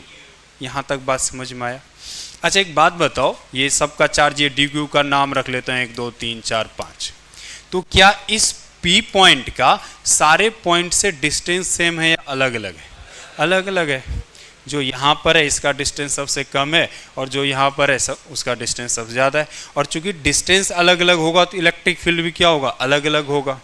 तो अपने को क्या करना पड़ेगा, जितने भी छोटे छोटे चार्ज है ना, इन सब का इलेक्ट्रिक फील्ड पहले अलग अलग निकालना होगा, और फिर सबको क्या करेंगे? ऐड कर देंगे। जैसे पिछला क्वेश्चन में 2 चार्ज था, यहाँ पर 2q था और यहाँ पर 4q था, मैंने इसका अलग निकाला, इसका अलग निकाला और वेक्टर सम कर लिया। बात सही है ना? ठीक है, अब अपन चलते हैं कि करना क्या है अपने को। अब यहाँ पर चार्ज, यहाँ पर है यूनिट पॉजिटिव चार्ज, इस पे टोटल चार्ज कितना है बच्चों? Capital Q। हम क्या करेंगे, इसको छोटे छोटे पार्ट में ब्रेक कर देंगे। छोटे छोटे पार्ट में ऐसे ऐसे करके ब्रेक किया है। यहां से कोई एक चार्ज सेलेक्ट कर लेंगे, ऑब्वियस है, जिसका चार्ज क्या होगा? डी क्यू, स्मॉल चार्ज है वो। और यहां से उसका डिस्टेंस एक बार के लिए मैं मान लेता हूं कितना है? x। अब सिर्फ फोकस करो इस डी क्यू पर। डी क्यू है और ये x डिस्टेंस पर है, और ये है 1 कूलम का चार्ज। क्या ये बात समझ में आया? अच्छा, ये जो डी क्यू है, इस थोड़ा सा लेंथ है, x पे जाकर इसको बोलते हैं कि ये dx एलिमेंट है। मैंने अभी बोला ना, x की बात करेंगे तो उस पे जो छोटा सा एलिमेंट लेंगे उसको क्या लिखेंगे? dx। तो लेंथ काफ़ी छोटा है, इसीलिए उस पर चार्ज भी बहुत कम होगा।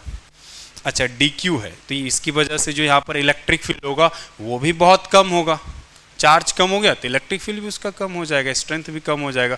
तो स्मॉल इलेक्ट्रिक फील्ड को बताओ तो किससे लिखना चाहिए? E से लिखते हैं टोटल इलेक्ट्रिक फील्ड को। स्मॉल बोलेंगे तो D, तो DE। तो बताओ क्या लिखेंगे? K, Q1 के जगह पर DQ, Q2 के जगह पर 1 और x²।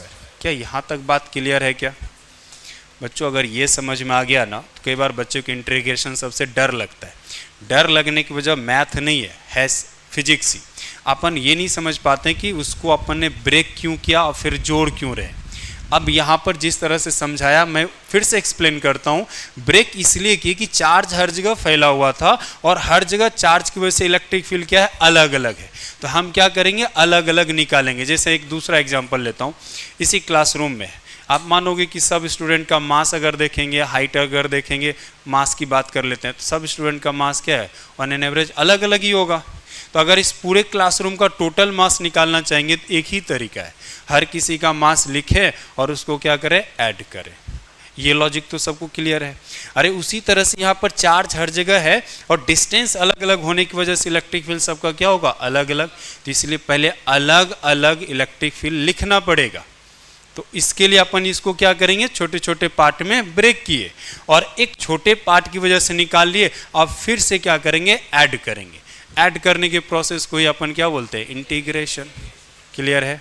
तो अब अपने को ई निकालना है, तो अपन ई निकालना चाहते हैं तो आप बोलोगे इंटीग्रेट कर लीजिए, और इंटीग्रेट करेंगे तो के D Q divided by X square.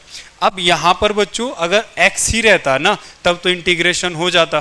तो अब अपन करेंगे क्या, इस डी क्यू को कन्वर्ट करेंगे किसके टर्म में, x के। अब उसका लॉजिक समझो। क्या ये रॉड है पूरा, रॉड का टोटल लेंथ बताओ तो कितना दिया हुआ है क्वेश्चन के हिसाब से, a, और इस पे टोटल चार्ज कितना है, q।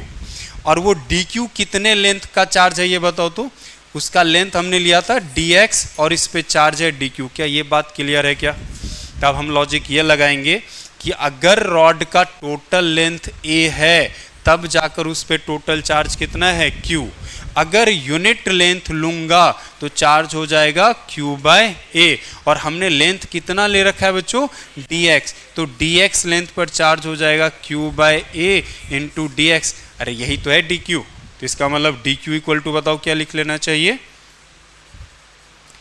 q by a into dx। यही वाला चीज यहाँ पुट करेंगे तो बताओ तो क्या लिख लेता हूँ, k q capital A small a dx और x स्क्वायर। बस एक लास्ट बात करता हूँ, बाकी तुम लोग को करना है। सब कुछ अल्फाबेटिकल ही है। क्वेश्चन की लैंग्वेज से तुम लोग को डिसाइड करना है इसमें कांस्टेंट क्या है और वेरिएबल क्या है। k है 9 इंटू 10⁹ कांस्टेंट है। एक बार रॉड दे दिया तो उस पर चार्ज बोल रखा है q है, इस क्वेश्चन के लिए q कांस्टेंट हो गया। a है रॉड का लेंथ कांस्टेंट है, सिर्फ चेंज हो रहा है x अलग अलग डिस्टेंस पे, मतलब ये सब है constant k capital Q by a dx by X square. अब बेटा ये इंटीग्रेशन नहीं कर लोगे तुम लोग, आसान सा इंटीग्रेशन है, लिखो और सॉल्व करके आंसर बताओ। एक लास्ट खाली लिमिट तुम लोग को खुद ही डिसाइड करना है, लिमिट क्या रखें। ठीक है सॉल्व करेंगे, पहले तुम लोग लिमिट के बारे में मुझे तुम लोग बताओ। a से 2a क्या है, x की लिमिट बात हो रही है। रॉड कहाँ से शुरू हो रहा है आप बताओ, यहाँ से शुरू हो रहा है, अपने डिस्कस किया था। रॉड कहाँ तक, चार्ज कहाँ तक है, यहाँ तक है।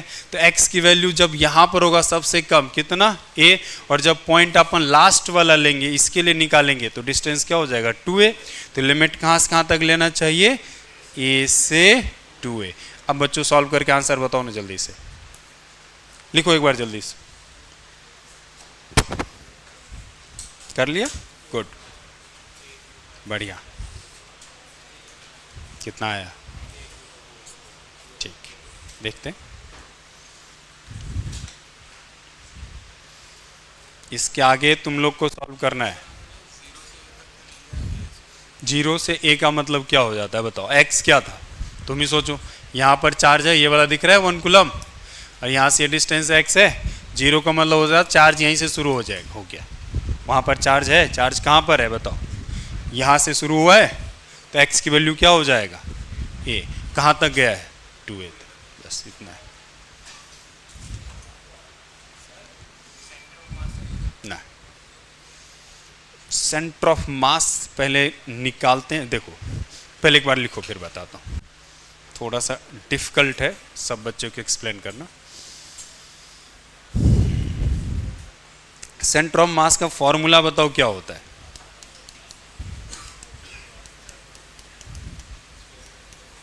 कुछ याद है इस तरह का फॉर्मूला।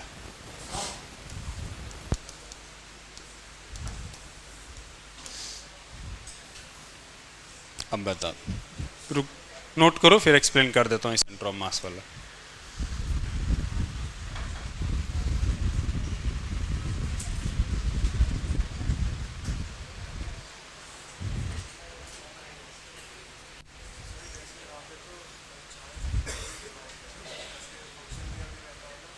दिया रहेगा, फिर उससे कर लेंगे। उसमें मैथमेटिक्स थोड़ा ज़्यादा हो जाएगा, कंसेप्ट यही है ना। हाँ, अब एक क्वेश्चन बीच में आया बच्चों कि इसको सेंटर ऑफ मास से कर सकते हैं नहीं कर सकते, तो जिसको सेंटर ऑफ मास याद है उसके लिए, नहीं तो कोई दिक्कत उतना है नहीं। अब सेंटर ऑफ मास में होता क्या है बच्चों, एक्सीएम अगर निकालते हैं, दो ही पार्टिकल की लिख रहा हूँ, तो m1x1 plus m2x2 m1 plus m2, दो ही पार्टिकल के लिए अगर velocity of centre of mass का फॉर्मूला लिखेंगे तब बताओ, m1v1 plus m2v2 m1 plus m2। मान लो 1 kg का पार्टिकल है और ये भी 1 किलो का ही पार्टिकल ले लेता हूँ समझाने के लिए, और ये इधर जा रहा है 2 मीटर पर सेकेंड से, और ये जल्दी बताना सब लोग, दोनों का मास मैंने बराबर लिया, स्पीड भी बराबर लिया, एक राइट साइड और एक left side. Centre of mass की वेलोसिटी बताओ कितना हो जाएगा, 0 हो जाएगा। अब अगर मैं इसकी पूरे सिस्टम की काइनेटिक एनर्जी लिखूं तो बताओ क्या लिखेंगे, हाफ m v1 का स्क्वायर, हाफ m है कितना 1 इंटू 2 का स्क्वायर, तो ये क्या हो जाएगा 2 जूल, और इसका भी क्या आ जाएगा 2 जूल, तो टोटल कितना हो गया 4 जूल। और अगर सेंटर ऑफ मास के हिसाब से निकालेंगे तो क्या लिखना चाहिए, half total mass velocity of centre of mass, centre of mass की वेलोसिटी क्या है 0, तो सेंटर ऑफ मास के हिसाब से काइनेटिक एनर्जी क्या आ गया 0। तो कहना ये चाह रहा हूँ इस एग्जाम्पल से कि सेंटर ऑफ मास का कंसेप्ट हर जगह अप्लाई नहीं करना है, जहाँ पर इसके फॉर्मूला के हिसाब से काम होगा वहाँ पर अप्लाई करना है। जैसे अगर मैं यहीं पर लिखना चाहूँ, इस टोटल मास को अगर इधर ले आता हूँ, m1 plus m2 into VCM equal to लिखेंगे m1v1 प्लस m2v2। ये m1v1 बताओ क्या है, मोमेंटम। पूरे सिस्टम का अगर मोमेंटम पूछता ना, तब हम लिख लेते total mass into velocity of centre of mass. तो मोमेंटम निकालने के लिए सेंटर ऑफ मास का कंसेप्ट यूज कर सकते हैं, काइनेटिक एनर्जी निकालने के लिए नहीं कर सकते। क्लियर है बात? कोई फॉर्मूला नहीं है, कोई फॉर्मूला नहीं है। अरे वो एक स्पेशल केस में आता है रोलिंग के लिए, बाकी सेंटर ऑफ मास से डायरेक्ट उसका कोई रिलेशन नहीं है, समझे? चलो आगे चलते हैं, हेडिंग डालो तो बच्चों, continuous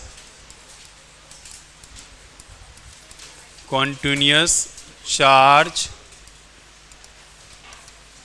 distribution, continuous charge distribution.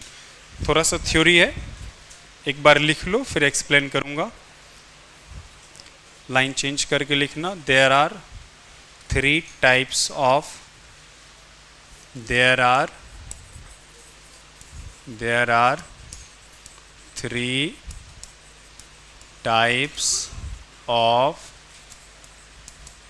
continuous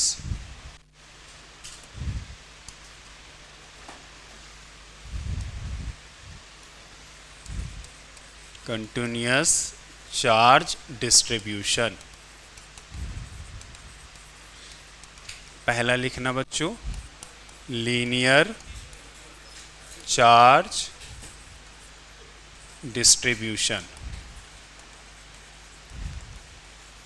linear charge distribution. जैसे एग्जांपल से इसको समझते हैं, जैसे रिंग हो गया, रॉड हो गया, चेन हो गया, जिसमें लाइन वगैरह रहेगा वो कहलाएगा लीनियर चार्ज डिस्ट्रीब्यूशन। यहाँ पर एक वर्ड डिफाइन करेंगे, पूरे चैप्टर में ये चलेगा, चार्ज पर यूनिट लेंथ, और इसको लेम्डा से रिप्रेजेंट किया जाता है। यूनिट लेंथ पर जो चार्ज होगा उसको बोलेंगे लेम्डा। मान लो एक रॉड ले लेता हूं, एक छोटा सा लेंथ लिया गया है dx और इस पे चार्ज है dq। तो तुम लोग dq, लेम्डा और dx के टर्म में एक रिलेशन बताओ तो क्या हो जाएगा, लेम्डा dx। अरे यूनिट लेंथ का चार्ज है लेम्डा, तो dx लेंथ का चार्ज कितना हो जाएगा, लेम्डा इंटू dx, और dx लेंथ के चार्ज को ही मैंने dq बोला है, तो इसका मतलब dq इक्वल टू क्या आ जाएगा, लेम्डा dx। ये बार बार अपन यूज करेंगे।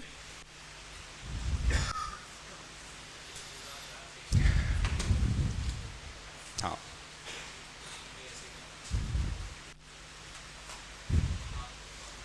अगला लिखना बच्चों, सरफेस चार्ज डिस्ट्रीब्यूशन। जहां पर सरफेस पे चार्ज हो, जितना भी हॉलो टाइप का चीज है, जैसे एग्जांपल लेते हैं हॉलो स्फेयर, हॉलो सिलेंडर,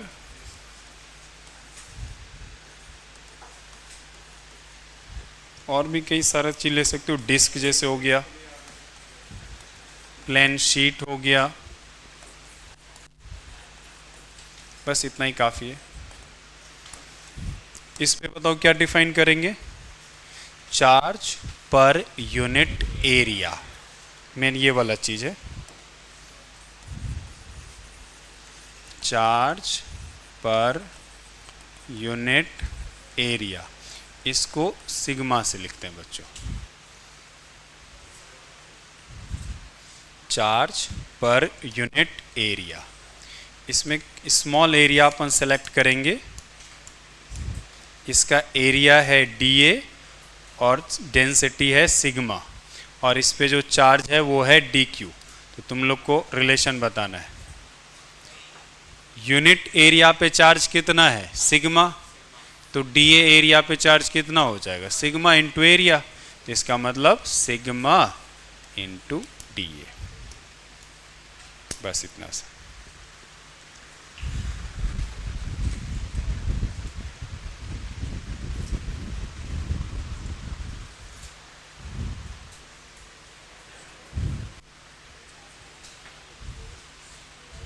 अगला बताओ क्या है, वॉल्यूम हो जाएगा, लीनियर हो गया, सरफेस हो गया, तो नेक्स्ट वन इज वॉल्यूम।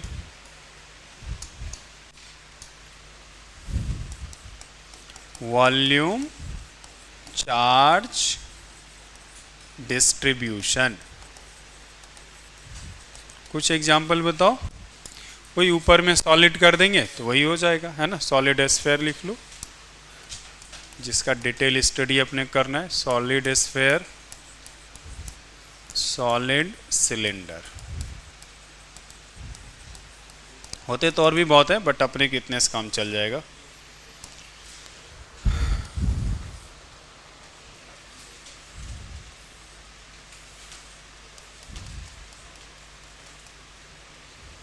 इसमें वर्ड बताओ क्या डिफाइन करना है अपने को, चार्ज पर यूनिट वॉल्यूम लिख लेते हैं, चार्ज चलता,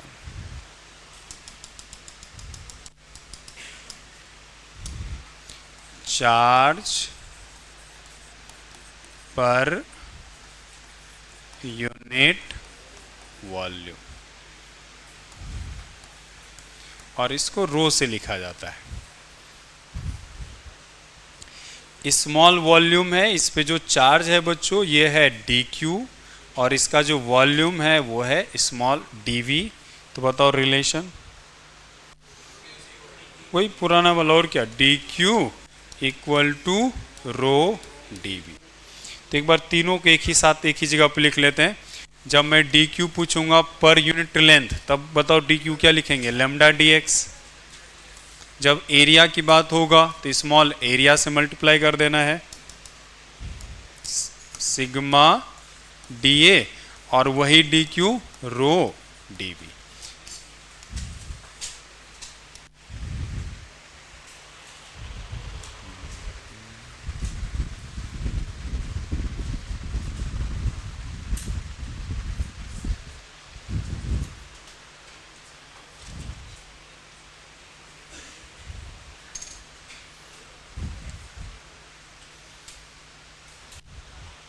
चलो अब हेडिंग डालो तो एक,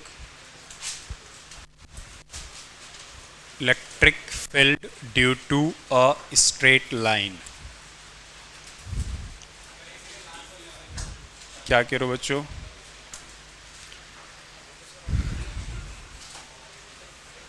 देखते हैं, लिखो तो सही, इलेक्ट्रिक फील्ड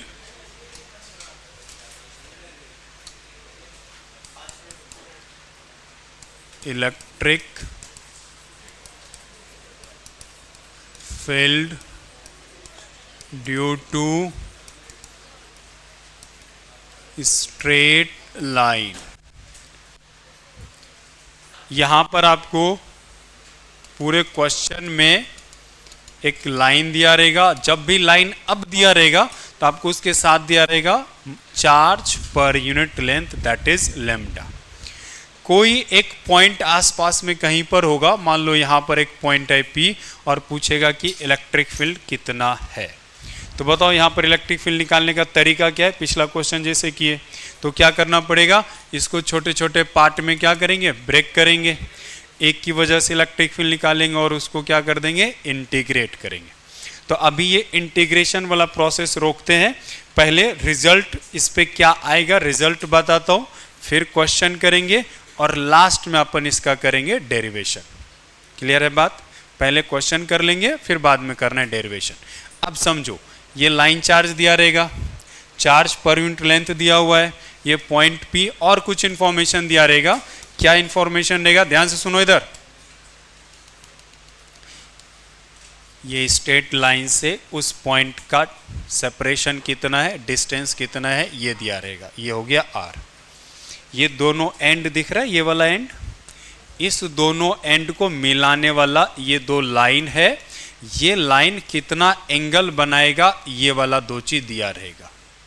क्या क्या दिया रहेगा, लाइन से उस पॉइंट के बीच का डिस्टेंस कितना है, दोनों एंड पॉइंट से ये कितना एंगल बना रहा है, ये दिया हुआ रहेगा।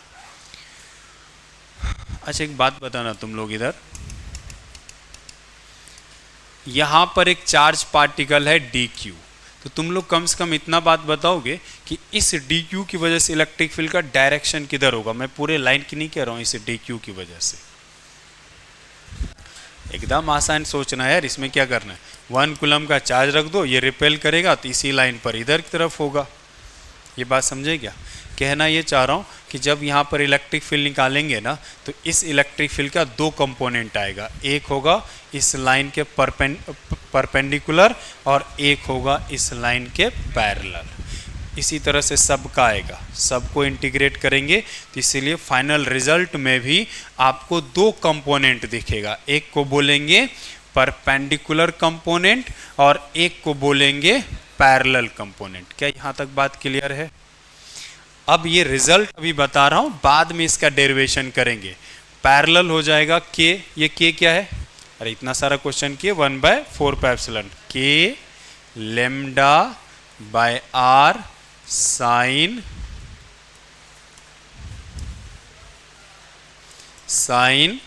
अल्फा प्लस साइन बीटा, और ई पैरेलल हो जाएगा, फॉर्मूला याद करना एकदम आसान है, के लेम्डा बाय आर।